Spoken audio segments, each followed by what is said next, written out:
OSBE ka vendosur të ndihmojë ushtrinë shqiptare të largojë të gjitha kimikatet e vjetra, të cilat janë të rrezikshme. Ky është projekt i rëndësishëm për vendin tonë, i cili ka filluar këtë javë dhe falti, pritet të ripaketohen dhe ngrumbullohen në një vend të vetëm 80 ton lëndë kimike të rrezikshme që ndodhen në repartet ushtarake të Shqipërisë. Këto kimikate ndodhen pranë zonave të banuara dhe paketimi ekzistues në shumicën e rasteve është thuajse plotësisht i shkatërruar, duke rrezikuar kështu jetën e njerëzve dhe i mjedisin, ka thënë kryetari i prezencës së OSBE-s në Shqipëri, ambasadori Florian Rauning. Përmes këtij projekti, OSBE synon të japë një kontribut domethënës për mirësimin e sigurisë së qytetarëve të Shqipërisë. Projekti në fjalë mbulon 37 lloje të ndryshme lëndësh kimike, përfshirë substanca të rrezikshme të lartë si dikloramin dhe xilhenol, që ndodhen në mjediset ushtarake në Tiranë dhe në qytete të tjera. Veprimet financohen nga OSBE-ja, Republika Çeke dhe Turqia dhe kryhen nga një kompani private kontraktuar, si edhe nga stafi i forcave të armatosura të Shqipërisë, i cili është trajnuar nga OSBE-ja. Gjatë 5 javëve në vijim,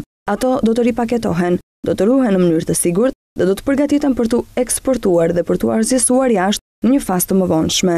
OSBE-ja ka ndihmuar Shqipërinë që nga viti 2008 në projektet e saj për të asgjësuar municionet e tepërta konvencionale dhe kimikatet helmuese.